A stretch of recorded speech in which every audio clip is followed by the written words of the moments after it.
दुर्गा प्रसाईलाई पक्राउ गरेर प्रहरीले बुद्ध एयरबाट काठमाडौँ ल्याउँदैछ भन्ने थाहा पाएर काठमाडौँ एयरपोर्टमा दर्जनौं पत्रकारहरू जम्मा भएका थिए।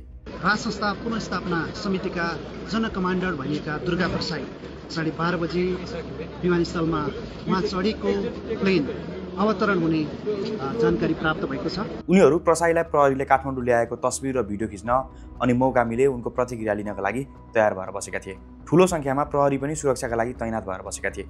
यतिकैमा एउटा प्रहरीको गाडी त्यहाँबाट सामान्य तरिकाले जान्छ। अरू दुईवटा प्रहरीको गाडी भित्र भएकाले र त्यो गाडी जाँदा प्रहरीहरूले सामान्य सतर्कता समेत नअपनाएकाले पत्रकारहरूले दुर्गा प्रसाई त्यो गाडीमा नरहेको भन्ने अनुमान लगाउँछन्। तर एकैछिनमा त्यहाँ बसेका प्रहरीहरू साइड लाग्छन् अनि बल्ल त्यही गाडीबाट प्रहरीले प्रसाईलाई लगेको भन्ने पत्रकारहरूले थाहा पाउँछन्। सुन्नु न, कुन गाडीमा लाग्नु? अघि लगेमा त कहाँ हुनुहुन्छ? पहिलो गाडी प्रसाईलाई एयरपोर्टबाट निकाल्दै गरेको फुटेज लिन आएका पत्रकारहरूलाई झुक्क्याएर प्रहरीले उनलाई त्यहाँबाट निकालिसकेका हुन्छन्। ठुलो संख्यामा सञ्चारकर्मीहरू थिए तर तस्बिर खिच्न र भिडियो लिन पाइएन, किनभने नेपाल प्रहरीको जुन गाडी भर्खरै गयो त्यसैमा दुर्गा प्रसाई गए भनिएको छ। तर दुर्गा प्रसाईको पक्राउको श्रृङ्खला यहाँबाट सुरु भएको भने होइन। दुर्गा प्रसाई भारतमा पक्राउ परे भन्दै बिहिबार राति नै नेपाली अनलाइनहरूमा समाचार आएको थियो। त्यसको केही बेरमा दुर्गा प्रसाईको सचिवालय भन्ने पेजबाट उनी पक्राउ परेको होइन, आफ्नो सुरक्षाका लागि असम प्रहरी समक्ष आत्मसमर्पण गर्नुभएको छ भनेर एउटा स्ट्याटस पोस्ट भएको थियो। अनि उनी पक्राउ परेको हल्लाबीच नेपाल प्रहरीले रातको 11 बजे प्रसाई पक्राउ परेको भन्ने खबर हल्ला मात्र भएको भन्दै एउटा विज्ञप्ति निकाल्छ, जसमा प्रहरीले त्यस्तो गलत खबरहरूप्रति गम्भीर ध्यानाकर्षण भएको र दुर्गा प्रसाई अझै फरार नै भएको भनेर भनेको थियो। र प्रहरीको यही विज्ञप्तिको आधारमा दुर्गा प्रसाई पक्राउ परेका छैनन् भनेर हल्लाहरू पनि फैलिन सुरु भएको थियो। त्यहीबीच फेरि राज संस्था पुनर्स्थापनाका लागि संयुक्त जनआन्दोलन परिचालन समितिले एउटा अर्को विज्ञप्ति निकाल्छ, जसमा पनि प्रसाईले भारतीय प्रहरी समक्ष ज्यानको सुरक्षासहित नेपाल प्रवेश गर्न सहयोग मागेको र त्यो अनुरोधपछि भारतीय प्रहरीले नेपालको सीमासम्म ल्याउन सहयोग गरेको भनेर भनिएको थियो। त्यही विज्ञप्तिमा उनी क्यान्सरको बिरामी भएको र अदालतको तारिकमा भएकाले उनलाई अस्पताल र अदालतसम्म हाजिर हुनका लागि मानवाधिकार आयोग र सरकार समक्ष अनुरोध गरिएको थियो। साथै यसैमा प्रसाईले आत्मसमर्पण गरेको होइन, सुरक्षित साथ नेपाल आउन भारतीय प्रहरीको सहयोग मात्र लिएको भनेर भनिएको थियो। यी तीन विज्ञप्ति र मिडियाका समाचारहरू आपसमा बाजिरहेका थिए, जसले गर्दा उनी पक्राउ परेका हुन् वा होइनन् भन्ने यकिन भन्न सकिने अवस्था थिएन। हुन त यसको एक दिन अगाडि मात्र ग्रिन स्क्रिन इफेक्टबाट ब्याकग्राउन्डमा पहाड र ताल देखिने गरी भिडियो हालेर दुर्गा प्रसाईले आफू नेपालमै भएको भनेर भनेका थिए। काहीँ इन्डिया भागो भनेको छ, काहीँ कहाँ भागो भनेको छ, म कहीँ भागेको छुइनँ, म नेपालमै छु, कुनै ठाउँमा छु र म सार्वजनिक हुन्छु। वकिल र मानवाधिकारले सुरक्षाको जिम्मेवारी लिए प्रहरीमा आफै आत्मसमर्पण गर्ने पनि भनेका थिए। मेरो जीवनको तपाईहरु ग्यारेन्टी गर्नुहुन्छ र मानवाधिकार र वकिलहरूको रोबरमा, अघि मैले नाम भनेका वकिलहरूको रोबरमा हो भनेदेखि म 24 घण्टाभित्रमा उपस्थित हुन तयार छु। योभन्दा अगाडि पनि उनले काठमाडौँकै एक मन्दिरमा शरण लिएको भन्दै अर्को एउटा भिडियो अपलोड गरेका थिए। म भागेको छुइनँ, म नेपाल र नेपाली छोडेर म भाग्दिन, म भाग्नलाई जन्मेको होइन, म झुक्नलाई जन्मेको होइन, बरु म मर्छु, तर तपाईहरुको अगाडि मर्छु। चैत्र 15 गते काठमाडौँको 3 गुनीमा राज संस्थाको समर्थनमा प्रदर्शनको आयोजना भएको थियो। त्यो प्रदर्शन हिंसात्मक हुँदा कयौं सार्वजनिक र निजी सम्पत्ति तोडफोड र आगजनी भएको थियो। त्यही हिंसामा परेर 128 जना भन्दा बढी मानिसहरू घाइते भएका थिए, जसमध्ये 20 जनालाई त गोली नै लागेको थियो र 2 जनाको मृत्यु भएको थियो। प्रहरीले पनि एकदमै धेरै बल प्रयोग गरेर 800 भन्दा बढी सेल, अश्रु ग्यास र 100 राउन्ड गोली प्रहार गरेको थियो, जसपछि तोडफोड, आगजनी र लुटपाटमा सहभागी भएको भन्दै 100 व्यक्तिलाई प्रहरीले पक्राउ गरेको छ। राप्रपाका सांसद धवल शमशेर राणा र नेता रविन्द्र मिश्रलाई समेत पक्राउ गरेर मुद्दा चलाइएको छ। उक्त प्रदर्शनका संयोजक नवराज सुवेदीलाई घरमै नजरबन्द गरेको छ, तर आन्दोलनको जन कमान्डर तोकिएका दुर्गा प्रसाई भने त्यसपछि फरार थिए। उनले आन्दोलनका क्रममा नै आफूलाई मार्ने तयारी सरकारले गरेकाले आफ्नो ज्यान सुरक्षाका लागि आफू नेपालमै कतै संरक्षण लिएर बसेको भनेर बताएका थिए। मलाई साफ भेटेको ठाउँमा गोली हाल्नु भन्ने प्रधानमन्त्रीको आदेश छ भन्ने कुरो मैले सुनेपछि म सुरक्षित ठाउँमा बसेको छु। तर त्यही समयमा उनी तराई वा भारतमा लुकेको हुन सक्ने भन्ने आशंकाका समाचारहरू आएका थिए। हुन त उनलाई आन्दोलनकै क्रममा पनि प्रहरीले पक्राउ गरिसकेको थियो, तर त्यति बेला प्रहरीले तत्कालै उनलाई छोडेको थियो, जसपछि नै उनी त्यहाँबाट फरार भएका थिए।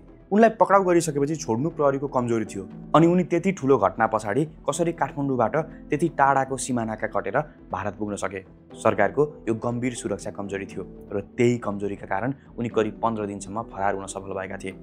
अब भिडियोमा अगाडि बढ्नुभन्दा अगाडि एउटा एकदमै महत्त्वपूर्ण कुरा सुनाउँछु। जब हाम्रा साना नानीहरूलाई कुनै रोग लाग्छ र उपचारको लागि अपरेसन वा भनौँ सर्जरी गर्नुपर्ने हुन्छ, तब नेपालमा प्रायःजसो बालबालिकाहरूको सर्जरी जनरल सर्जनहरूले नै गरिरहेका हुन्छन्, जबकि उनीहरू नवजात शिशु वा बालबालिकाको सर्जरीका लागि ट्रेन नै भएका हुँदैनन् र यसले साइलेन्टली हाम्रो नानीहरूलाई जोखिममा पुर्याइरहेको छ।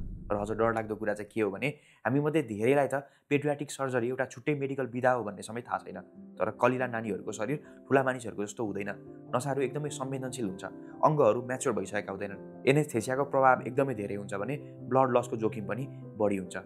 यी सबै जोखिमहरूलाई स्पेसली ट्रेन भएका पेडियाट्रिक सर्जनहरूले नै ह्यान्डल गर्न सक्छन्। त्यसैले आजको हाम्रो भिडियोको स्पोन्सर विराट मेडिकल कलेजले पेडियाट्रिक सर्जरीको एउटा छुट्टै विभाग नै बनाएको छ, जसमा पूर्वी नेपालको एकमात्र full time MCH qualified paediatric surgeon doctor Hiramani पाठकले उपचार गर्नुहुन्छ। डाक्टर पाठकले कुन कुन उपचारमा स्पेसिलिटी पाउनु भएको छ भनेर स्क्रिनमा देखाइरहेका छौँ।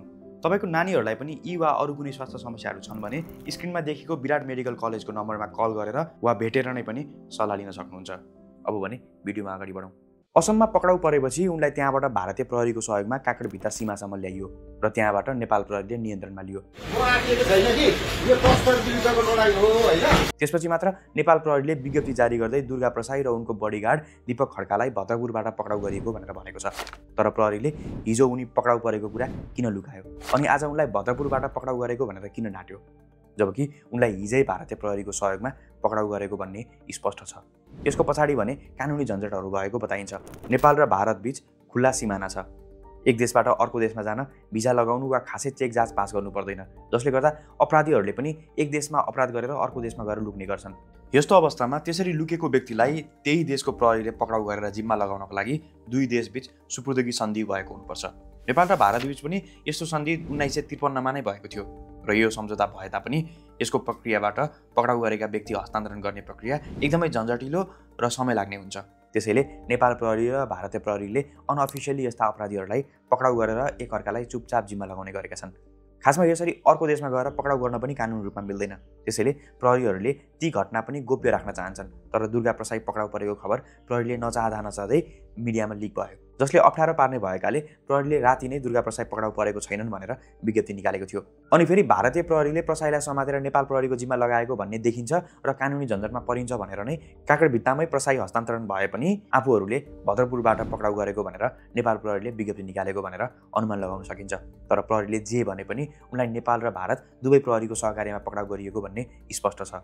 देश संसारले त स्रोत अनुसार भन्दै उनी कसरी असमसम्म पुगे भनेर पनि समाचार लेखेको छ, जस अनुसार दुर्गा प्रसाई काठमाडौँबाट भागेपछि पशुपतिनगर हुँदै दार्जिलिङ गएको र त्यहाँबाट असमको बक्सा जिल्लाको निकासी गाउँमा 2 दिन बसेर गुवाहाटी पुगेका थिए। देश संसारकै समाचार अनुसार गुवाहाटीको एउटा होटलमा 5 जनासँग बसेको भनेर असम प्रहरीको महानिर्देशकले थाहा पाएपछि उनलाई आत्मसमर्पण गर्न निर्देशन दिएपछि उनले आत्मसमर्पण गरेका हुन् र यसरी उनलाई काँक्रेभित्ता हुँदै भद्रपुर ल्याएर बुद्ध एयरबाट काठमाडौँ ल्याइएको। काठमाडौँ ल्याएपछि प्रहरीले उनलाई काठमाडौँ जिल्ला अदालतमा उपस्थित गराएर राज्य विरुद्धको कसुरमा अनुसन्धानको लागि 12 दिनको लागि म्याद अनुमति लिएको छ। चैत्र 15 गतेको प्रदर्शनपछि सरकार राजावादी प्रति एकदम कठोर भएको छ र दुर्गा प्रसाईलाई पनि सरकारले ज्यान मुद्दादेखि चोरी डकैती, सार्वजनिक तथा निजी सम्पत्तिको हानि नोक्सानी, प्रहरीमाथि आक्रमण, सङ्गठित अपराध र राज्य विरुद्धको कसुर जस्ता कयौं मुद्दा लगाउन सक्ने देखिन्छ। यस्तोमा दुर्गा प्रसाईको हिरासत बसाई निकै लम्बिन पनि सक्छ। अर्कोतिर राप्रपा लगायतका राजावादी समूहले चैत्र 15 गतेको हिंसा घुसपैठ र प्रहरी दमनका कारण भएको भन्दै क्षतिको दोष सरकारले नै लिनुपर्ने भन्दै पक्राउ परेका सबैलाई छोड्न अल्टिमेटम दिएका छन्। सरकारले पक्राउ गरेकाहरूलाई रिहा नगरे सामूहिक गिरफ्तारी दिने धम्की पनि उनीहरूले दिएका छन्। अब अगाडि के हुन्छ? राजावादी आन्दोलन झन् बलियो हुन्छ कि दुर्गा प्रसाईको पक्राउसँगै यो अझै कमजोर भएर जान्छन्? त्यो भने समयले नै बताउँछ। तपाईँलाई चाहिँ के लाग्छ? आफ्नो विचार कमेन्टमा लेख्नुहोला। र यो प्रकरणमा हरेक पल नयाँ अपडेटहरू आइरहेका छन्। ती अपडेटहरूको बारेमा पनि हामी यस्तै खालका भिडियोहरू बनाएर तपाईँलाई जानकारी दिने रहनेछौँ। त्यसैले हाम्रो च्यानलमा जोडिनु भएको छैन भने रोजी कुरालाई सब्स्क्राइब गरेर छेउमा रहेको बेल आइकनलाई पनि थिच्नुहोला। अर्को भिडियोमा फेरि भेटौँला। यो भिडियो पुरा हेर्नु भएकोमा धन्यवाद।